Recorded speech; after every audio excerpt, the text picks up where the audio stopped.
mariposas de altura y hay mariposas del nivel de mar, ¿sí? Entonces, lo que yo les sugiero es que nos basemos en lo más natural. Si por ejemplo vemos una mariposa, un mitómito de una que llamamos cristal, por ejemplo, que la conocen acá, y vemos que ella solo pasa en el bosque y pasa a la orilla del río y ella no sale de ahí, pues yo no voy a agarrar esa mariposita e ir a ponerla al puro sol, porque no, al otro día está muerta. Y se los digo por experiencia, porque ya lo he hecho, digo, uno comete muchos errores en esto. Entonces lo mejor es primero vamos a observar qué nos rodea, qué plantas tenemos alrededor, cuál es mi clima, cómo es la humedad, cuál es la temperatura que tenemos, y siempre se aconseja antes de empezar un proyecto capacitarse, investigar, si ya hay algún estudio, y bueno, como los estudios que están haciendo ellos, genial, porque ya tenemos una base donde partir y no cometer tantos errores. Empezamos por ahí, ojalá se pueda hacer una investigación en su zona, donde usted va a hacer su mariposario, es parte de la capacitación. No se lo pueden brincar, porque no podemos meter todas las mariposas que se nos ocurran en un mismo clima. Esto es observar la naturaleza, observar qué me rodea, qué es lo que tengo cerca mío. No es lo mismo la planta que comen en mi proyecto que el de María, que el de ustedes. Entonces tenemos que ir muy a lo natural, porque estamos trabajando con recursos naturales, tanto en plantas como mariposas, ¿verdad? Y yo siempre les digo, bueno, si tenemos mariposas, primero vamos a hacer un cultivo de plantas.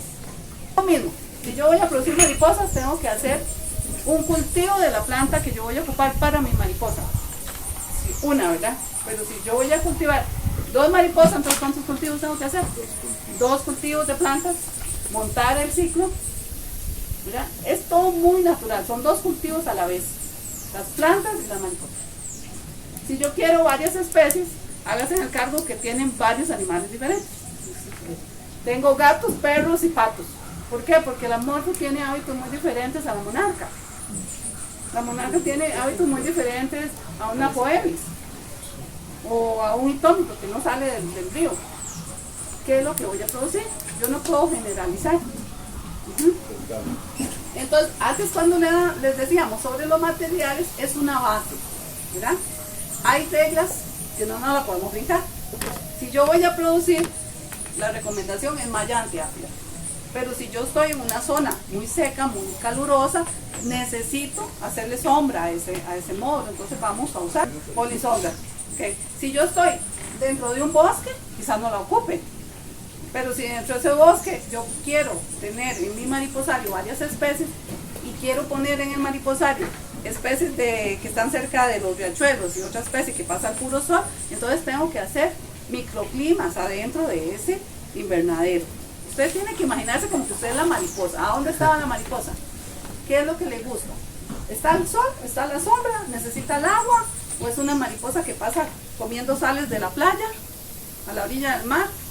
¿Qué es lo que tengo? Entonces tenemos que partir por alguna parte. Entonces, partimos de la capacitación, del análisis de mi zona donde yo voy a producir, definimos las especies que vamos a producir y ahora sí, manos a las obras. Vamos primero a sembrar las plantas, porque lo que le pasó al compañero, ¿verdad? Pocas plantas, muchas larvas. Entonces, primero vamos con el primer cultivo, que eran las plantas. Hasta que yo no tenga un buen stock de plantas, no puedo empezar. Entonces, yo en lo personal me he puesto una regla: mantener un stock de 100 plantas para cada mariposa. Pero mantenerlo, eso significa que empiezo sembrando y cuando yo ya empiezo a tomar la planta para alimentar las larvas, si yo tomo una, siembro 5. Es una regla que te tienes que poner. Por cada especie. Por cada planta que usted tome de su stock para ir a alimentar larvas, póngase una regla. Tomo una, siembro 5. Porque normalmente siembro 2 o 3. Pues no te pone la regla, ¿verdad? O sea, que no se me baje el stock. Que no se baje. Porque si yo tengo 100 plantas y resulta que tengo 200 larvas de monarca, créame que no va a llegar ninguna a ser crisálida. Lo primero son las plantas. Y eso porque estamos hablando de producción. Si yo estoy hablando de otro tipo de mariposario, que es aquí donde vamos a entrar, entonces ya eso es otro concepto. Y ya tal vez no voy a necesitar ese stock de plata porque no estoy creando. El asunto es la zoocría. Cuando yo crío mariposas, yo necesito tener una área específicamente del vivero. Ahora, ¿lo tengo que cerrar o lo puedo dejar abierto? ¿Lo tengo que dejar en bolsa? ¿Lo tengo que dejar en maceta?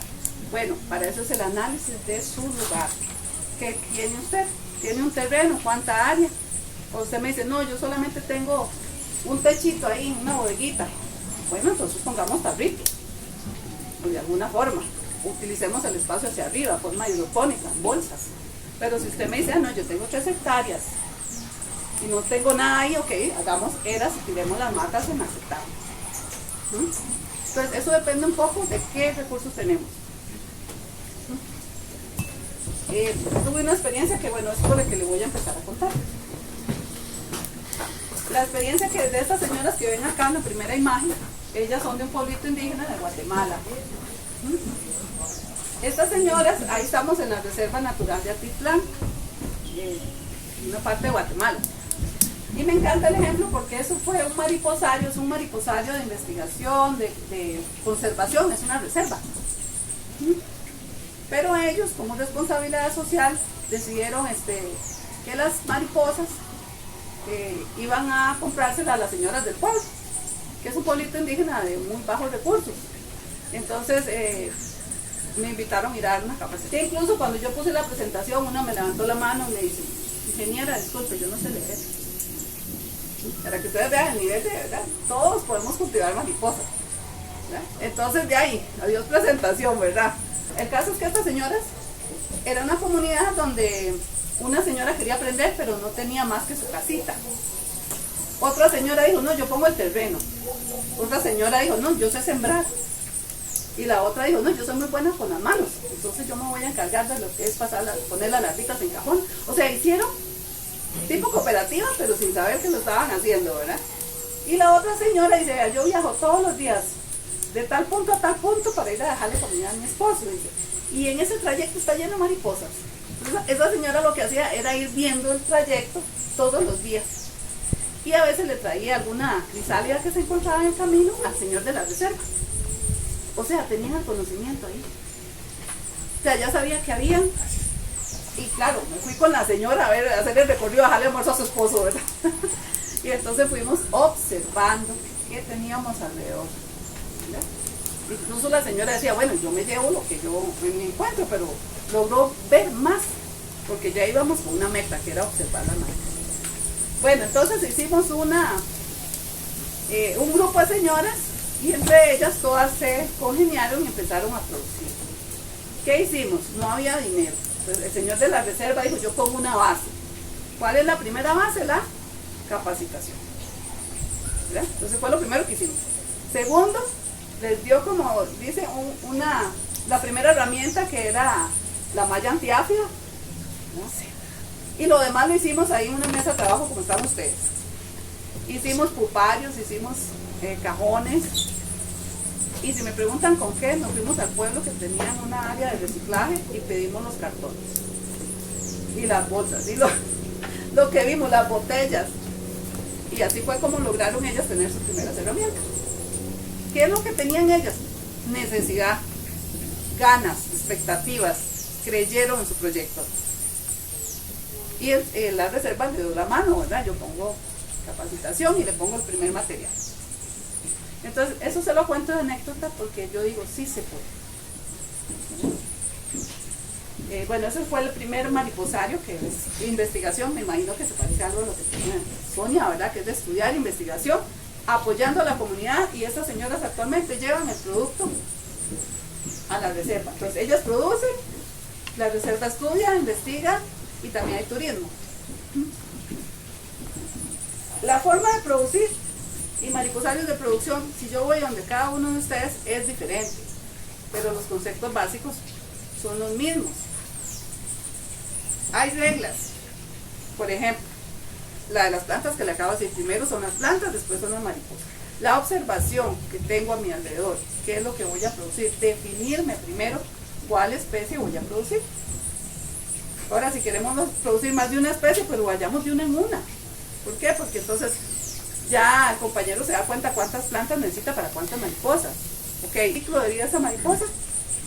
¿A qué me refiero con esto? Que tengo que llegar a ser capaz de tener todos los días huevos, larvas, pupas y adultas. Mañana tengo huevos, larvas, pupas y adultas. O sea, seguido, cuando ya yo tengo eso todos los días, digo, ya tengo el ciclo de esta mariposa. Ya sé cómo se maneja, ya sé si a ella le gusta en el encierro, si a ella más bien le gusta en la planta viva afuera, pero yo tengo que observar. ¿verdad? Entonces ya entendí cómo produzco esta mariposa, ok, quiero otra, ok, siga con otra. Pero eso depende mucho de su capacidad, del terreno, vuelvo a lo mismo, ¿verdad? Entonces siempre hay que enfocarnos. En mi caso, a las familias productoras que quieren producir para venderle a otro que exporte o exportar directo, yo le digo, enfóquese en 1, 2, 3 máximos. ¿Sí, Arcelia? Arcelia, que está en este proceso, tiene 3. Y ya es porque ella es muy, ¿cómo le decimos? Muy emprendedora y muy estudiosa. Si hacemos esas 3, bien, súper bien. Si hacemos una, perfecto. Pero no pretendamos producir un montón de especies porque al final nos podemos quedar sin ninguna. Porque cada una es, como les digo, diferente. Cada una tiene su hábito, su clima, su forma de su hábitat. Cada una es diferente. Entonces, esa es mi sugerencia si lo que quieren es producir para vender, ¿verdad? Ahora, si pasamos al otro mariposario que es de exhibición, pues eso es otra historia. El de exhibición se va a preocupar por tener un hermoso jardín, bueno, increíble, pero es un parque temático, entonces tiene otros elementos. Y la idea era llenarlo. Entonces, aquí hubo que hacer incluso a la par un criadero porque allá no había cerca quien recreara. Pero vean la diferencia. ¿Qué hicimos en ese jardín? Preocuparnos por el jardín. Preocuparnos porque hubieran espacios para que la gente camine, se siente, se relaje. ¿verdad? Eso es mariposario de exhibición, donde usted hace un ambiente hermoso para que venga el turista y se sienta bien y pueda ver el ciclo. En Costa Rica normalmente los mariposarios de exhibición compran a los mariposarios de producción. Entonces cada uno con su enfoque. Mariposario de exhibición, por ejemplo, esta imagen que tenemos acá, ese es en Vida de Colores, en mi casa. Los mariposarios de exhibición también normalmente se preocupan por tener como un área de museo, ¿verdad? Donde te den información, donde usted pueda entrar y pueda aprender algo. Entonces hay una área de información donde usted lee y también se tiene una tiendita que llamamos allá souvenir, ¿ok? Entonces ahí tenemos, básicamente, a lo personal me gusta tener productos propios de alitas de mariposa, cuadros de alas de mariposa, que tal vez no lo hago yo, pero las mariposas salen de la socría, ¿verdad? Entonces se lo doy, tenemos 4 familias que les damos las alitas y ellas nos devuelven ya hecho el cuadro de mariposa, de búho, hay una variedad, pero son productos hechos en la comunidad también. Entonces ahí va un aporte, ¿verdad? Eso es parte de la exhibición, ¿verdad? Bueno, entonces vamos a hablar del mariposario de terapia. Eso es un poquito lo que le comenté al inicio. Ese es mi fuerte, creo. Me gusta hacer la terapia, o sea, que las mariposas nos den, ¿verdad? La naturaleza le devuelve a uno, de acuerdo como ustedes ven también. Entonces es introducirse en el mundo de la mariposa, es como lograr hacer esa magia y que la persona que llegue la reciba. Entonces es inducir a la persona al mundo de la mariposa. Y en la imagen que vemos acá son los pacientes oncológicos dentro del Hospital México. Eso es una área que se llenó sobre todo de plantas nectarias, ¿verdad? Para la alimentación. Ahí no hay hospederas. Ahí lo que tenemos es un pupario y un jardincito en el espacio que había, que nos dieron oportunidad, por eso es que es rectangular, ahí no es redondo ni nada de eso, sino que era una área en medio de las consultas. Una área de sol que tenía en medio de las consultas, entonces se le hizo el cierre, la sombra que se necesitaba y el jardín, y se llevan las crisalias. Ahí no recogen huevos ni nada de eso, ¿verdad? Ahí es para que la gente entre y reciba de la naturaleza. Se tranquilice, olvide un rato su dolor, pueda tener un respiro en medio de estar internado en un hospital. Y lo trabajamos también con las damas voluntarias que van a los hospitales, entonces sacan al paciente un ratito de la sala y lo llevan. Y unido a esto, se dio que también los enfermeros, los doctores y todo dijeron qué rico y aquí vamos, ¿verdad? Todos ahí. Okay. Tenemos también, bueno, esto es parte de la investigación, eso fue en el Colegio de Posgrados de México.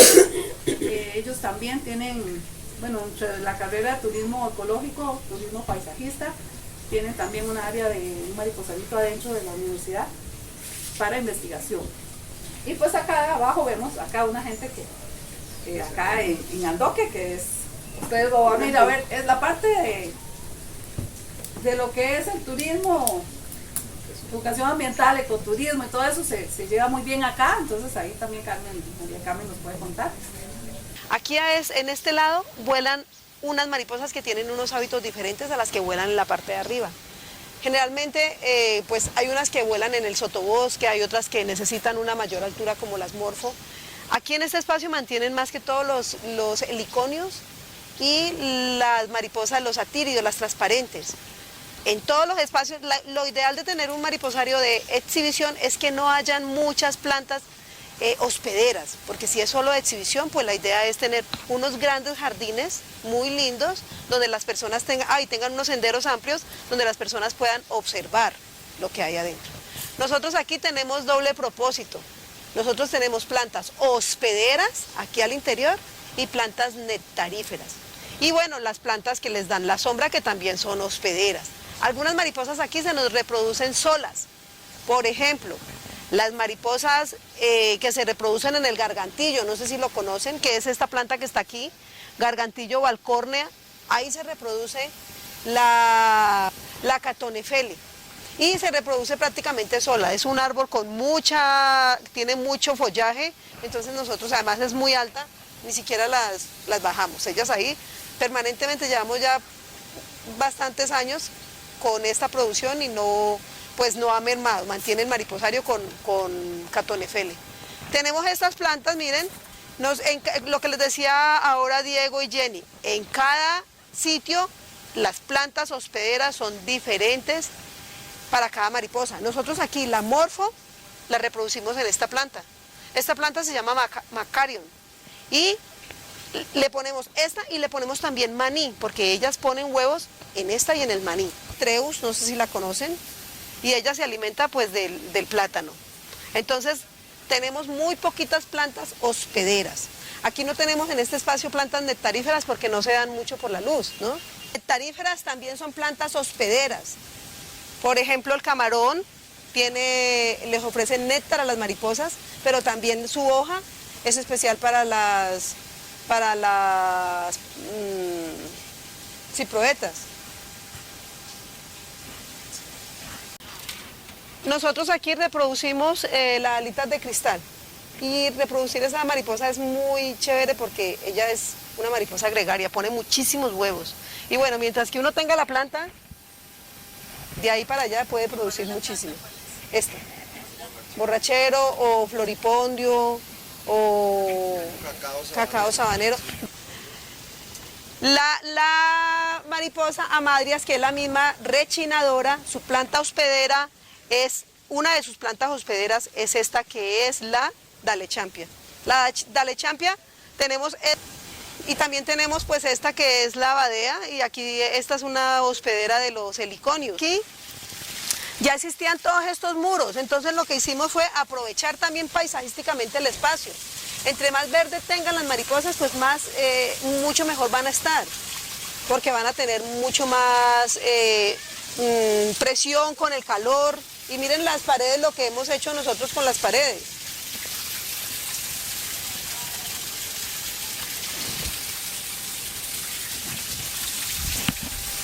Nosotros aquí, con el tema del ecoturismo, hacemos eventos en este espacio. En la noche les ponemos luces cálidas y hacemos cenas románticas pedidas de mano, hemos hecho matrimonios. Ahora nos trae pues su experiencia y su conocimiento sobre la alimentación de las adultas, de dónde les vamos a dar los minerales. Jenny, cuéntales. Bueno, con respecto a la comida, nosotros, ¿verdad? Mi experiencia, lo que aprendimos es que uno mismo mete los parásitos al mariposario cuando junta las frutas. Entonces hay que darle comida sana. Cuando uno trae la comida al mariposario debe ser comida sana. Pero como a la mariposa le gusta fermentada, entonces yo lo que hago es que traigo la fruta madura, la congelo, la separo como en porciones, en bolsita, la congelo. Luego ya, después de 2 días ya la saco del congelador. Entonces tenemos un recipiente donde se pone, ¿verdad?, la comida y la dejamos 2 días para que se fermente aún más. Después de 2 días la sacamos y hacemos una papilla, llaman acá, como estriparla, ¿verdad? Y bueno, sugerencia que le podemos poner algunos minerales o algunas aguas de azúcar. Allá tenemos salsa de soya, entonces le ponemos un par de gotitas y eso le da minerales. Para que no se nos seque mucho le podemos poner agüita de azúcar.